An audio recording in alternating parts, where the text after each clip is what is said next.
Preste artista mexicano. Observe a mudança no semblante dele, como ele muda a fisionomia e chega a limpar o suor que escorre na testa, passar seus olhos em um bilhete entregue por uma pessoa da plateia. No recado, estava escrita a seguinte mensagem. Fala galera, aqui é João Paviotti do canal Iconografia da História. Tô aqui mais uma vez com vocês e vim pedir rapidamente o like de vocês, que se inscrevam no canal, ative o sininho e após os pedidos de like, de inscrição e do sininho, bora embarcar com a gente com essa história que a gente cruzou na nossa incursão pelo México e ela é bastante interessante, curiosa e muito, muito violenta. Edu, roda a vinheta.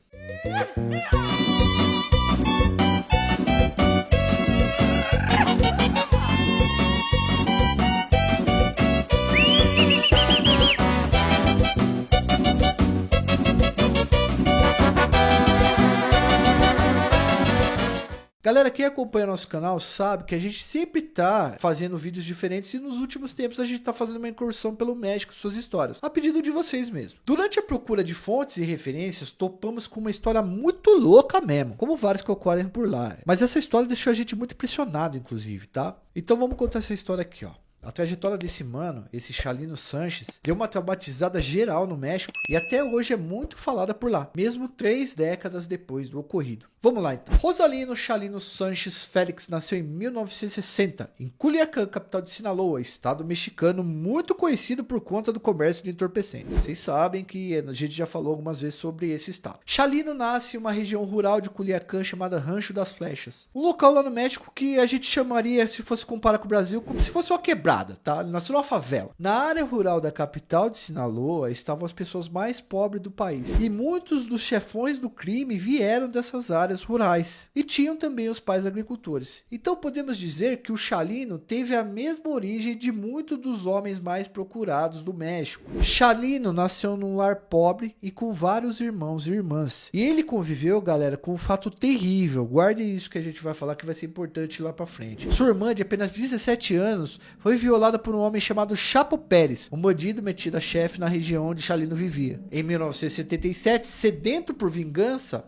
Chalino topou um maluco numa festa tradicional, como se fosse uma festa junina no Brasil, e sentou o aço no cara, tirando a vida dele. Esse Pérez aí, galera, que o Chalino tirou a vida, tinha um certo poder na região. E aí o Chalino precisou fugir de Sinaloa e foi para um outro estado, para Tijuana. O Chalino sempre carregou uma correntinha de Jesus Malverde, considerado como o santo dos narcos. Esse Jesus Malverde tem uma história bastante interessante. Ele é considerado tipo uma espécie de Robin Hood lá no México. O pessoal do crime mexicano simplesmente constrói igrejas, mausoléus, túmulos pro cara, tá? Todo narco que se preza pede proteção por Jesus Malverde e valoriza a imagem dele. E Chalino fazia oração pro Malverde todos os dias. Ele tinha uma corrente que não tirava do corpo para dormir nem para tomar banho. Ele falava que aquela corrente, né, do Jesus Malverde fechava o corpo dele. Tijuana, para onde Chalino foi buscar asilo, faz fronteira com os Estados Unidos. E lá Chalino arrumou um trampo de coiote junto com seu irmão. Galera, coiote é o nome dado às pessoas que preparam e atravessam imigrantes ilegais para os Estados Unidos. Nos anos 80, a migração para o país aumentou de forma considerável. Não eram só mexicanos atravessando, mas gente de todos os lugares da América Latina. Esse trampo de coiote, galera, era altamente perigoso. Chalino viu muita desgraça na rota da fronteira. Gente perdendo a vida por fome, sede, afogado em rio, tomando tiro.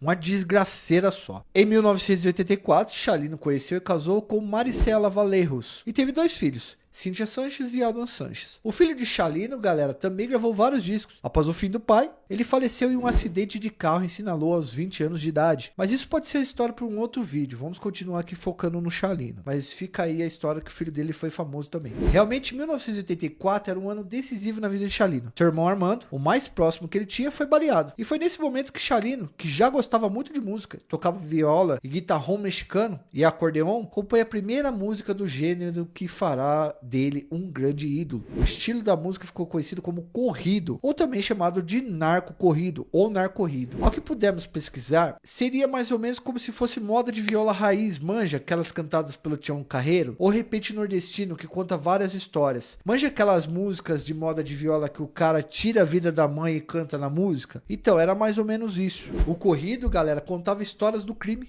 falava de criminosos e de grandes ações no submundo dos delitos. E na voz de Chalino, essas coisas viravam quase que um louvor. E foi em 1984 também, galera, que Chalino foi preso, encarcerado, né? E conheceu muito vagabundo. E lá dentro das celas fétidas do presídio, ele passou a conhecer um monte de crime, um monte de história cabeluda e passou a escrever letras sobre elas. Galera, eu sei que vocês procuram muitas histórias dessas por aqui, né? E realmente é uma fita muito curiosa, as histórias do crime, né? As crônicas policiais, as crônicas do submundo do crime. E foi tornando essas histórias cabeludas em música que o Chalino se destacou. Pega esse trecho aqui, por exemplo, da música Corrida das 100 Muertes. Da Colômbia trago farinha cheia em aviões. Tem laboratórios que se encarregam de refinar para que saiam mais perto da original. Tinha música, por exemplo, galera, que o Chalino dava o nome do vacilão que tava devendo. Dava o nome de quem tinha tirado uma vida, de quem tinha vacilado, de quem tinha caguetado alguém. Realmente as músicas eram perigosas demais porque dava o nome de muita gente, viu? E a ação de muita gente. E assim, galera, esse tipo de música, os corridos proibidos, usavam muitas gírias típicas do próprio estado de Sinaloa que ele nasceu. O que acabou gerando muita empatia com a população, com o público, e isso alçou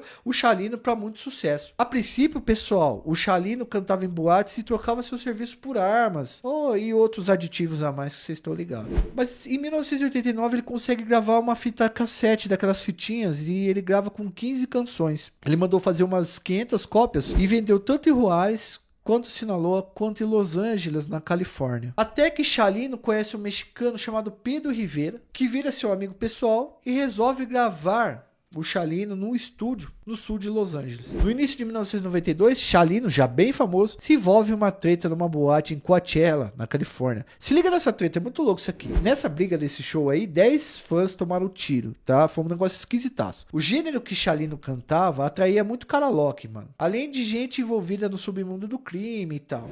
Atraía policiais corruptos, cara louco de goró, cara louco de droga, enfim, mano, era uma bagunça o show. Nesse show em Coachella, tinha um cara bem doido na plateia, e esse cara pediu para que ele tocasse uma música específica. É o Gallo de Sinaloa. Só que ainda não tava na hora do Chalino cantar isso daí. E o cara ficou estressando, enchendo o saco do Chalino, e Chalino não quis cantar, e o cara subiu no palco, arrancou uma ponto .25 e começou a sentar o dedo no Chalino. O Chalino se jogou para trás do palco, pegou uma pistola também, um revólver, e começou a dar tiro no cara. E os caras começaram a trocar tiro no meio do público, no show. O Chalino alvejou o loucão 2 vezes, e aí a multidão saiu, pulou em cima do cara, e o cara tomou um tiro na boca da própria arma. O Chalino tomou 2 tiros também e foi internado. Esse cara da confusão, né, que arrumou confusão com o Chalino, foi condenado a 15 anos de prisão. Chalino foi liberado por legítima defesa, mas nessa treta aí o cantor chegou a ficar internado em UTI. Alguns meses depois desse ocorrido, Chalino já estava recuperado e estourado nas paradas de sucesso. E aí o Chalino vai fazer um show na cidade de Culiacán,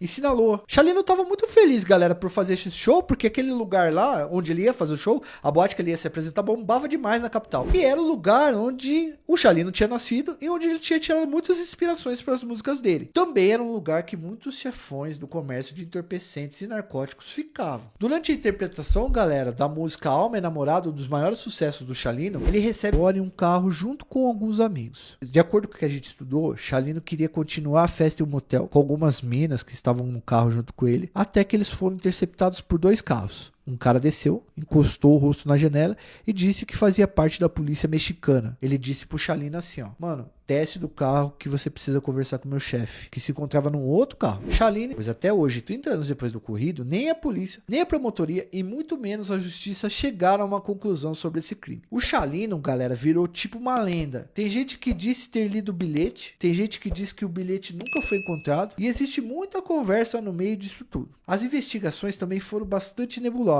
Algumas delas foram colocadas até em sigilos e até hoje não foram tiradas de sigilo. Nos últimos meses, um podcast tem feito muito sucesso no México e nos Estados Unidos e desenterrou a história em detalhes. Fica a dica aí pra vocês. O áudio chama The Ballad of Chalino Sanchez. O programa fez tanto sucesso que gerou várias polêmicas na internet. Inclusive, esses caras criaram um movimento em outras redes sociais para tentar tirar o sigilo dos documentos sobre o caso de Chalino. O barato chama Arquiveiro e é tocado por um jornalista e uma professora. A galera da internet está fazendo pressão para tentar ressuscitar as investigações porque ficaram bolados com o que aconteceu com o Chalino. Na época, nenhum dos amigos ou bandidos aliados de Chalino foram atrás para descobrir o caso. Muitos deles diziam que o mandante certamente era gente muito graúda e poderosa, até envolvida com o governo mexicano, e que não valia a pena encarar todo o desgaste para descobrir quem que era. E depois de tanto ler e ouvir podcast, a gente também ficou com um monte de coisa na cabeça, entendeu? Se perguntando quem tirou a vida desse cara. Mas também não dá pra saber, né? Ele já tinha tirado uma vida do cara lá que violentou a irmã dele, ele já tinha trocado tiro com outro maluco, e ele cantava sobre muita gente, falava sobre muita gente nas músicas, então não tinha como saber. O Chalino voltou a ficar famoso também porque o rapper norte-americano Snoop Dogg, ele andou cantando umas músicas desse cara no Stories, né? E aí a galera foi desenterrar esse lance. Quanto ao crime e a verdadeira versão, a gente não sabe, né? A gente tá com a pulga atrás da orelha, mas a gente vai observar os desdobramentos e depois, se a gente tiver alguma atualização, a gente joga na comunidade pra vocês aí. O fato, galera, é que o fim de Chalino Sanches inaugurou uma era de queima de arquivo e foi o primeiro grande crime contra artistas que se envolvem em proibidão e narcorrido. E a gente teve o prazer de trazer essa história aqui pra vocês e espero que vocês tenham gostado. E aí, conhecia o barato? Comenta aí embaixo o que vocês acharam, as pesquisas que vocês fizeram, se vocês foram atrás do podcast,